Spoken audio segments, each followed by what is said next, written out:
Ao lado do senador por Mato Grosso, Pedro Taques, do PDT. Caso tenha alguma pergunta ao nosso convidado, mande agora mesmo no endereço tv.rdnews.com.br, que a gente faz imediatamente aqui no estúdio. Inclusive você que nos acompanha pela TV Mato Grosso, no canal 27, aqui na Baixada Cuiabana. Enquanto isso, vamos ao nosso bate-papo. Olá, senador, e obrigada pela presença aqui no RDTV. Olá, bom dia. É um prazer falar com você. Quero agradecer a oportunidade, agradecer ao Romilson e parabenizar o trabalho que vocês vêm desenvolvendo. Vocês estão, assim, conquistando um espaço que é muito certo na imprensa, não só mato-grossense, mas nacional e mundial, em razão da internet. Senador, vamos falar então sobre principais projetos. O senhor completou 3 anos de mandato agora em fevereiro. É possível já fazer uma avaliação macro, mais forte, dos projetos que de fato o senhor acha que teve um marco no Congresso Nacional? Sim. Na eleição de 2010, eu assumi um compromisso com o povo do Estado de Mato Grosso de exercer em sua plenitude, né, as atribuições de um senador da República. Nós apresentamos projetos de lei e esses projetos eles foram tidos pela Transparência Brasil como 100% relevantes. Não são projetos para mudar nome de rodovia, dar nome a viadutos. São projetos que podem mudar a realidade em que nós vivemos, ao menos assim eu penso. Poderia citar aqui o novo projeto do novo Código Penal. Eu assumi esse compromisso em Mato Grosso, cheguei ao Senado, fiz um pedido, a comissão de juristas foi constituída e eu me tornei relator e há uns 10 dias passados entreguei este projeto de um novo Código Penal para que nós tenhamos uma sociedade que seja mais justa, mais livre, para que aquele cidadão que mereça estar preso fique preso e para que aqueles crimes mais leves não exijam prisão. Nós apresentamos projetos que altera a lei de licitação, a lei de improbidade administrativa, que possa fazer com que o serviço público seja mais honesto e mais decente. 2 exemplos disso é corrupção, crime hediondo, que foi aprovado, né, agora em 2013 no Senado, um projeto que eu apresentei ainda em 2011, e aquele que exige a ficha limpa, uma proposta de emenda à Constituição para todos os servidores públicos. O importante é nós nos recordarmos que nenhum parlamentar, nenhum senador pode ser aquilatado apenas pelos projetos que apresenta. Além de apresentar projeto, eu tenho buscado recursos para o Estado de Mato Grosso, tenho concretizado recursos especificamente em 3 áreas,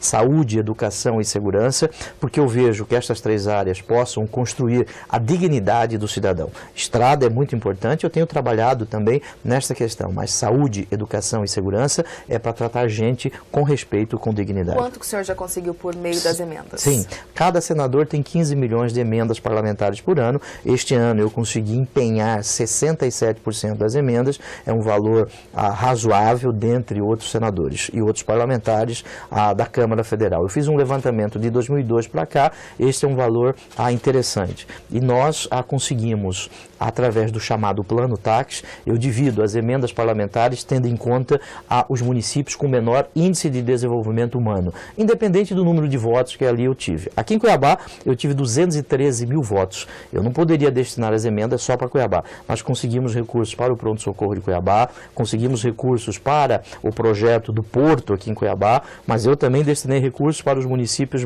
que têm um menor número de habitantes. Novo Santo Antônio, eu tive 101 votos, para ali eu destinei 500 mil reais para a saúde. Se nós formos o total em 3 anos que eu sou senador, mas o senador só tem recursos em 2 anos, porque no primeiro ano ainda era do senador anterior. Isso chega a atendimento a 78 municípios, além de convênios que nós temos ajudado a concretização desses recursos. Mas o importante, além de trazer recursos, é fiscalizar para saber se esses recursos não serão roubados. E um senador também tem esta atribuição. Senador, antes de a gente falar do trabalho de fiscalização enquanto senador, o senhor falou do novo Código Penal. Sim. Enquanto relator dessa comissão constituída por juristas, economistas, enfim, várias frentes de trabalho, o senhor acha que garantiu mais visibilidade à atuação do senhor no Congresso Nacional, a ponto, inclusive, do senhor ser candidato à presidência do Senado? Penso que sim, penso que sim.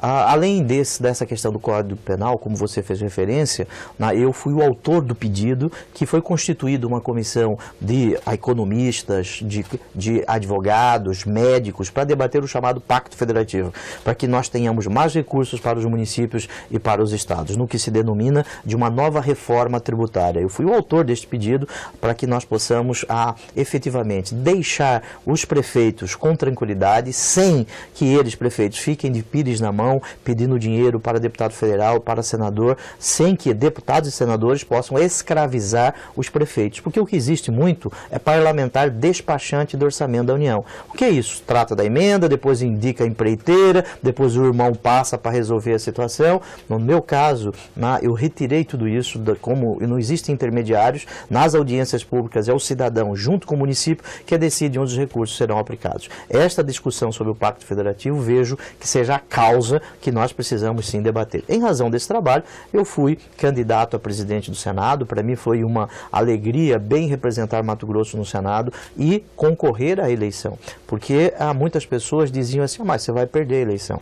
Se você que está me vendo, me ouvindo, ficar preocupado só em ganhar, você não vai viver. Porque viver é difícil, nós todos temos obstáculos, mas eu consegui ali levar o nome do estado de Mato Grosso para a minha alegria e para que eu possa bem representar o nosso estado no Brasil. O fato do Renan ter se mantido presidente, o senhor acha que a velha política ainda impera, ainda da base governista, está aliado ao Senado Federal? Sim, a base do governo federal é muito grande, né? Mais de 400 deputados federais, no Senado chega a 60 senadores dos 81, é muito forte a chamada coalizão que sustenta a presidente da República. Esse é um tema que precisa ser debatido, esta coalizão que existe no Brasil para a sustentação. É o chamado presidencialismo de coalizão, que muitas vezes é um presidencialismo de cooptação, o que não é bom para a democracia. O Gilston pergunta por meio do chat, senador, que o senhor esteve na rua dele pedindo voto, diz que cumpriria o mandato de 8 anos. Como o senhor vai justificar a esses eleitores o porquê de mudar de ideia e querer deixar o mandato na metade para ser candidato ao governo? Sim, essa é uma indagação que as pessoas têm feito em vários lugares que eu vou. Agora, o que nós temos que entender é que é natural que um senador da República, no meio do mandato, seu nome surja para ser candidato nas próximas eleições. Eu vejo isso, Gilson, com total naturalidade. Com total naturalidade. Por isso que o mandato do senador são 8 anos. Eu tenho certeza que eu não lhe menti. E, aliás, as pesquisas revelam que quase a metade da sociedade mato-grossense, em razão de pesquisas, inclusive patrocinadas pelo RD News, pelo RD News, que muita gente, muitos cidadãos mato-grossenses desejam que eu seja candidato ao governo do estado. Mas o senhor não teme perder uma certa credibilidade com esses eleitores? Absolutamente, eu nunca menti para o eleitor nesse sentido. Essa conversa de trampolim, ela surge na eleição de 2012, não é correto, não é adequado que um prefeito saia no exercício de 2 anos do mandato, diferente de senador, por isso o mandato de senador são 8 anos. O Manuel pergunta qual a proposta do senhor para o esporte amador em Mato Grosso. Sim, eu como senador da República, Manuel, e muito obrigado pela sua pergunta, eu não concretizo políticas. Um senador da República, ele busca recursos para o Estado, para os seus municípios. Como senador, eu tenho trabalhado firmemente para trazer recursos para o Estado de Mato Grosso através do programa Segundo Tempo do governo federal. Já tenho feito isso em vários municípios, inclusive em Cuiabá. O esporte amador, não só de Cuiabá, mas do Estado de Mato Grosso, tem que ser valorizado, porque através do esporte amador nós temos as pessoas que praticam esporte podem chegar ao esporte profissional. Além disso, o esporte é muito importante porque quando você fala em segurança pública, alguns falam como sinônimo de polícia. Segurança pública não é sinônimo de polícia. Segurança pública é muito mais do que isso. É criar oportunidades e o esporte é um dos instrumentos para que nós possamos criar oportunidades. Senador, vamos fazer uma avaliação agora do governo Silval Barbosa. O senhor tem sido um duro crítico à atual gestão, especialmente em relação às obras no interior do estado. É isso mesmo? Nas visitas que o senhor tem realizado no interior, há muita reclamação da atual gestão do governo estadual? Inicialmente eu gostaria de dizer que eu respeito o governador Silval Barbosa, a política é um instrumento para que nós possamos dialogar e fazer críticas. Eu não fui eleito por um campo político do governador Silval Barbosa, ele tem legitimidade para administrar o estado. Agora, infelizmente o governo não vai bem, a administração não vai bem, em vários setores que nós poderíamos aqui citar. Não só em Cuiabá, como no interior do estado. Nós visitamos 40 municípios em 26 dias, né? E na maioria desses municípios, na esmagadora maioria, nós temos reclamações voltadas para a educação, para a saúde, para a segurança, falta de estradas. Isto é muito ruim, o que mostra que, infelizmente, o governo não consegue tirar políticas públicas do papel. O exemplo disso é a educação. Como é possível que um governo permita que professores fiquem em greve por 70 dias? Os professores têm o direito constitucional a fazer greve. Cabe à Secretaria de Educação, cabe a ela, né, fazer uma interlocução com os sindicatos para evitar a greve. Mas o que falta? Falta autonomia do governador? Eu penso que falta a interlocução, falta debate, nesse caso, com os sindicatos. Precisa, sim, debater. E as promessas precisam ser cumpridas. As promessas assumidas em 2010, elas precisam ser cumpridas e, infelizmente, essas promessas não têm sido cumpridas desde a posse em 2011, do início de 2011, já neste mandato do atual governo. Na saúde, né, os prefeitos reclamam que só em dezembro houve o repasse do que o Estado deve para os municípios. Segurança, né, o Estado, hoje nós temos 6.400 por 6.800 policiais militares, né, e nós precisamos de 8.000 policiais militares. E lá na campanha de 2010 foi prometido a realização de concursos. Me parece que existem dois estados, o estado da Copa e o estado de Mato Grosso como um todo. Mato Grosso não vai acabar no último dia do último jogo que se realizará aqui em Mato Grosso. Outro dia nós aqui estaremos, vamos continuar trabalhando pelo desenvolvimento do nosso estado. Agora, o que não pode existir é falta de compromisso na concretização de políticas públicas. Se a saúde não vai bem, se a educação não vai bem, se a segurança não vai bem, os índices revelam isso. Mato Grosso, na saúde, é o campeão nacional de lepra. Alguns dizem, mas lepra ofende, tem que falar hanseníase. Sim, temos que falar hanseníase, mas Mato Grosso é campeão nacional. De 2004 para cá, os indicadores têm piorado e muito no tocante à hanseníase. Mato Grosso paga o terceiro pior salário para os policiais militares. Portanto, infelizmente, não vai bem. Por que eu estou dizendo infelizmente? A escolha do secretariado ela ainda é errada? O senhor acha que ele peca nisso? Sim, eu vejo que partido político seja importante, mas partido político não pode aparelhar determinadas secretarias. Me parece que isto está a ocorrer e uma administração pública ela tem que ter eficiência e falta eficiência. Falando então em partido político e a influência deles, fala-se muito na sua pré-candidatura ao governo, senador, e uma das discussões envolvendo o grupo dos 5, do PDT, Democratas, CPS, enfim, é a possibilidade de se unir ao PR. Jaime Campos, seu colega senador, falou que só aceitaria o PR caso o PR se desvinculasse do atual governo do Estado. O senhor tem participado dessas discussões? O que o senhor acha desse embate PR Democratas? Eu acho absolutamente natural, né, um debate. O PDT, o PPS, PV e PSB, nós estávamos juntos em 2010, ficamos juntos em 2012 e estaremos juntos em 2014. A este grupo se somou do antigo Mato Grosso Muito Mais, num projeto chamado Fala Mato Grosso. O DEM tem viajado conosco, o PSDB tem viajado conosco, o PTB já recebeu esse convite. A respeito do PR, na última reunião, ficou do Mauro Mendes, prefeito de Cuiabá, e o Zeca Viana, deputado do PDT, fazer uma conversa institucional com o PR, mas isso não está decidido. Esta conversa ainda se realizará.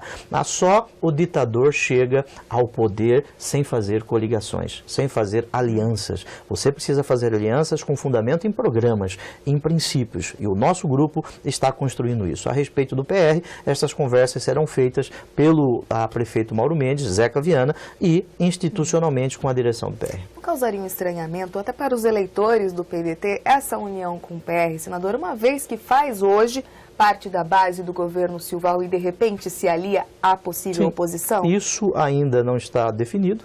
Lá em política você precisa conversar. Alguns dizem que política não pega, a conversa não pega nem catapora, né? Você precisa sim conversar e essa conversa ela se realizará, ela ocorrerá essa conversa, mas não existe nada fechado. Algumas pessoas fazem essas críticas e elas devem ser respeitadas. Senadora, a gente tem uma pergunta da Marcela Duarte por meio do chat. Ela fala que o senhor obteve mais de 60 mil votos em Rondonópolis, coloca ainda a terra do Blairo Maggi. E de recursos, que tipo de recursos o senhor destinou aos municípios? Segundo ela, soube que foi mais de 600 mil reais que foram para a reforma do prédio do antigo Fusmat e que até agora nada ocorreu. o município corre o risco de perder esse recurso? Ok. Marcela, muito obrigado. Nós conseguimos em Rondonópolis, graças ao auxílio dos companheiros dali, como Percival Muniz e outros companheiros, o Medeiros, 62.481 votos. Né? Fui o segundo mais votado em Rondonópolis, eu agradeço ao povo de Rondonópolis. Nós conseguimos para Rondonópolis 4 milhões de reais para o Hospital do Câncer, para que ali exista um aparelho para que faça a radioterapia, né, no hospital do Dr. Pila Júnior. Né? Esse Pila Júnior, nesse hospital, este aparelho, esse equipamento vai atender mais de 500 mil pessoas da região sul do estado de Mato Grosso. Além disso, estamos buscando estes recursos para a saúde também de Rondonópolis, para o hospital regional, sem contar que nós temos feito um trabalho firme com o vereador Reginaldo para que nós tenhamos uma caixa econômica ali na Vila Operária. Esse é um trabalho que nós temos desenvolvido, além da fiscalização dos recursos que são aplicados pelo DENIT ali no anel viário do município de Rondonópolis. Sempre, Marcela, fica o gosto de querer mais, mas infelizmente eu sou senador da República apenas há 3 anos e no primeiro ano nós não conseguimos porque as emendas foram, como eu disse, do senador anterior. Sempre fica o gosto de querer mais e eu tenho certeza que você compreende isso. Souza de Moraes pergunta pelo chat, gostaria de saber do senhor sobre as alianças políticas. Okay. Com quais partidos o senhor está junto? Hoje nós estamos juntos com o PDT, o meu partido, o PSB, PPS, PV, esses partidos, como eu disse, desde 2010 até hoje, temos conversas com o DEM, com o PTB e com o PSDB.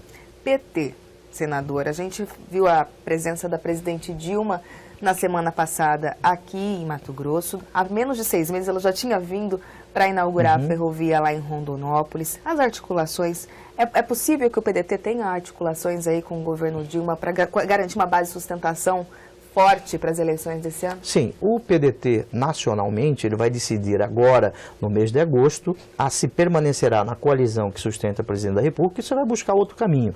Nós vamos debater isso em março, agora, depois do Carnaval, nacionalmente. Aqui no Estado, né, o PT não está no nosso campo político, o PT é o que consta terá candidato e é bom que tenha candidatos, né? É bom que existam candidatos, porque a democracia se faz com candidatos. A quem desejar ser governador do Estado de Mato Grosso não vai ganhar por WO, não existe aclamação ao governo, isso precisa da democracia, exige candidatos, né? O PT não está no nosso arco de alianças. Fala-se muito da candidatura do Lúdio Cabral, do PT, que também é da base da Baixada Cuiabana, assim como o senhor, como cuiabano.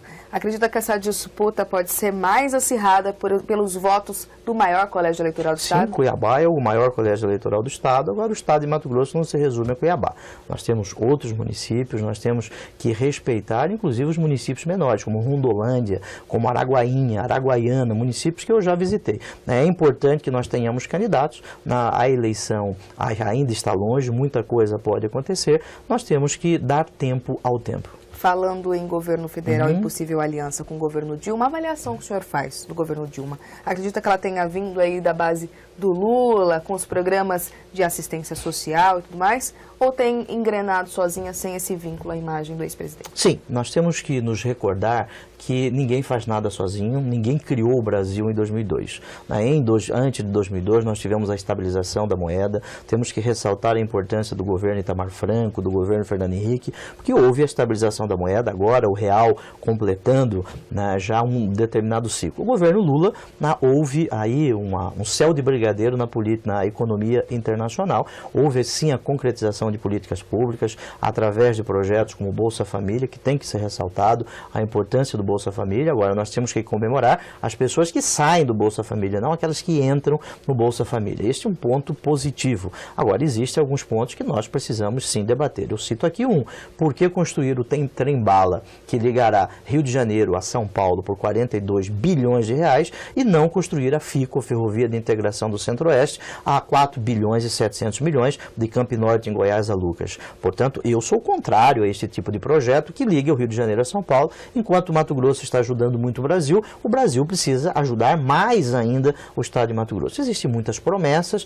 muitas creches que foram prometidas e não foram realizadas, a 163 é um sonho de 30 anos, não se concretizou. concretizou em 12 anos. Os índices de violência no Brasil eles têm aumentado. Foram 52 mil estupros no ano passado, 51 mil homicídios. Isto prova que alguma coisa está errada. Jorlan pergunta por meio do chat, senador, qual é a proposta do senhor para o consórcio do meio ambiente ou da agricultura? Segundo ele, a Secretaria de Meio Ambiente do Estado está inoperante. Concordo inteiramente com você, Jordan, né? Jorlan. Jorlan, muito obrigado pela sua pergunta. Nós não estamos aqui em apresentação de propostas. Tá? Propostas você encontra na internet, Jorlan, só dá Ctrl+C, Ctrl+V, você encontra as propostas mais maravilhosas. Nós estamos num projeto chamado Fala Mato Grosso para ouvir o cidadão. Agora, eu concordo com você que a Secretaria de Meio Ambiente não funciona. Eu tenho recebido reclamações de vários produtores, de membros da agricultura familiar, reclamando que uma licença ambiental demora 3 anos para sair da SEMA, para ser expedida pela SEMA. Não só na SEMA, no DETRAN, em outros órgãos do Estado. E isto mostra que o Estado não é eficiente. Falta gestão à atual administração.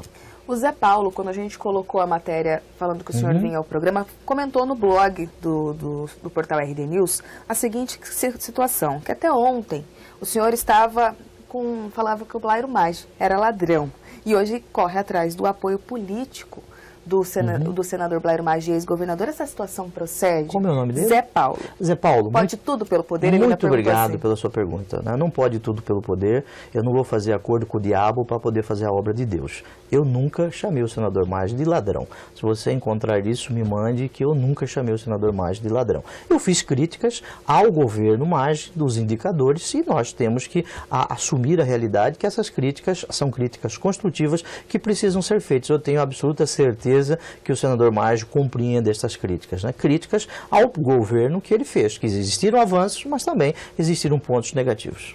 Senador, para encerrar nosso bate-papo, o tempo passa rápido de verdade, até quando o senhor deve decidir se é ou não pré-candidato ao governo? Okay. Vamos esperar aí a última data do dia 5 de abril, garantido pela Justiça Eleitoral ou não? O senhor deve decidir isso antes? Não, a data para um senador decidir ser candidato é 30 de junho. É a data das convenções. Né? O senador não precisa sair do mandato para ser candidato. Eu sempre tenho dito e vou repetir, mais do que nós discutirmos nomes, nós precisamos discutir o que nós queremos. Mais do que discutirmos se será o Pedro, o Mané, o João, nós precisamos discutir que Mato Grosso nós queremos. Eu desejo um Mato Grosso que seja mais justo, um Mato Grosso que possa produzir muito, e isso nos orgulha, mas um Mato Grosso que também valoriza a agricultura familiar, um Mato Grosso que concretize a saúde, que tenha uma saúde de qualidade, um Mato Grosso que a nossa educação, a educação no ensino médio, possa fazer com que o cidadão seja um instrumento de transformação, um Mato Grosso em que a segurança pública ela possa ser decente. A segurança pública ela não pode deixar a sensação de insegurança como existe hoje no nosso Estado. Eu desejo um Estado que seja mais transparente, que o cidadão participe, debata, tenha um diálogo. Desejo um Estado mais honesto, que não roube, não deixe roubar e prenda quem roube. O Estado tem que ser mais igualitário, né? Superar as desigualdades, as assimetrias entre os municípios. Municípios muito pobres, municípios que precisam muito. Esses municípios precisam ser auxiliados, esses municípios precisam de um tratamento diferenciado. E o Estado, ele precisa ser mais eficiente. Um Estado tem que ser concretizador, fazedor, não atrapalhador. Hoje, o Estado de Mato Grosso atrapalha o desenvolvimento. Veja o setor produtivo. A reclamação a respeito de secretarias do Estado, como a de Meio Ambiente, como o DETRAN e outras, o INDEA, que não funcionam por falta de gestão. O Estado tem que ser cuidador, não atrapalhador, e Mato Grosso ele tem atrapalhado. Senador, fala-se muito que o próximo o governador que for eleito, deve pegar uma dívida muito alta em razão das obras da Copa e em razão dessas dívidas por causa das obras no interior do Estado. O senhor estaria pronto para assumir essa dívida? Sim. Eu não sou candidato, só existe candidato depois das convenções, não é isso? Isso é fato. Agora, todo cidadão que desejar contribuir com o seu Estado tem que conhecer a realidade do Estado. Mato Grosso emprestou aí um financiamento de 1 bilhão e 500 milhões para o MT integrado, que é um projeto importante, mais 480 milhões para 16 quilômetros de ponte, mais 1 bilhão e 600 milhões para o VLT, que muitos falavam que ficaria pronto para a Copa, e agora está aí. Depois da porta arrombada, vão querer colocar tranca, segundo o Mauro Mendes, e eu também concordo com ele, nem 1 metro ficará pronto. E aqueles que prometiam o VLT, inclusive em campanhas eleitorais, mentiram, eles mentiram para o cidadão, ou são incompetentes, não sabem quando uma obra iniciará e terminará. Eu entendo, né, que o Estado ele precisa passar por um processo de gestão diferenciado. E este processo de gestão ele não é feito por uma pessoa. Ninguém sozinho consegue fazer isso. Você precisa de um grupo de pessoas para que nós possamos ter um Estado, como eu disse, mais justo. Senador, muitas pessoas estão contribuindo com o chat. Eu vou fazer essa última pergunta, que já estamos com o tempo estourado. Manuel pergunta, ele fala que Mato Grosso é visto hoje como um antro de corrupção. Como o senhor deve tratar todas essas acusações de roubos e desvios de verbas, caso seja eleito? Segundo ele, ainda cita o caso do deputado José Riva e das ações que ele responde na Justiça. Caso seja eleito, o senhor abriria essa caixa preta? Como é o nome dele? Manuel. Manuel, você tocou num tema importante, né? A corrupção. A corrupção é o maior mal que nós temos na República. Aliás, a minha vida toda eu combati a corrupção. E você pode ter certeza, Manuel, eu não mudo no meu destino. Eu não mudo a minha história. Eu não tenho vergonha do meu passado, portanto, eu não temo o meu futuro. Obras da Copa, Mato Grosso pode passar vergonha? Eu, como senador, tenho torcido muito, trabalhado muito para que esta Copa possa ser motivo de orgulho para todos nós. Agora que as obras estão atrasadas, estão mesmo. O VLT, nós estamos vendo como se encontram as obras, né? Os viadutos, as trincheiras com defeito, inaugura e já fecha para refazer, né? Isso mostra, mais uma vez, a total incapacidade de tirar projetos do papel. Além disso, Copa do Mundo não significa só mobilidade urbana. Copa do Mundo significa legado. 2 bilhões de pessoas que assistirão os jogos pela internet, pela televisão, eles terão que conhecer as potencialidades do nosso estado. O turismo rural, terão que conhecer Nobres, Curvelândia, todos os municípios que têm uma potencialidade de atrair turistas. O Pantanal Mato Grossense. Eu fui recentemente a Nobres, na semana passada, né? E a rodovia que liga Manso até Bom Jardim já está com buraco. O turista não vai chegar lá. Portanto, Mato Grosso pode ter perdido uma oportunidade de se mostrar ao mundo. Copa do Mundo significa legado, não só a mobilidade da Miguel Sutil, que é importante, eu defendo isso. Nós precisamos sim de mobilidade urbana em Cuiabá. Agora, Copa do Mundo é muito mais que isso. Até a autoestima do cuiabano, a autoestima do mato-grossense. Nós precisamos mostrar em 120 dias, que o primeiro jogo já está há 120 dias, uma cidade alegre, uma cidade bonita. A não ser que nós possamos fazer pinturas ali naqueles tapumes, pintar assim uma viola de coxo, um peixe, pintar caju, porque está muito feio aquela região. Isso mostra que não se projetou devidamente. Veja que no dia 31 de maio de 2009, houve aquela cerimônia lá no Chopão, 31 de maio de 2009. Portanto, há quase 5 anos e nós estamos a 120 dias da Copa. Não há mais tempo hábil para correr atrás do presidente. Nós temos que trabalhar. Eu torço pela Copa, agora eu não posso abrir mão da minha posição de fiscalizar. Fiscalizar, e eu não sou vaquinha de presépio. Algumas pessoas gostam de bonequinho para controlar, mas eu não sou vaquinha de presépio. Eu entendo que um senador da República deva sim fazer críticas, deva elogiar quando precisa ser elogiado. Mas eu tenho que pontuar o que está acontecendo. Tá certo, senador. A gente agradece a sua presença aqui na RDTV. Muito obrigado e parabéns pelo trabalho de vocês. Obrigada.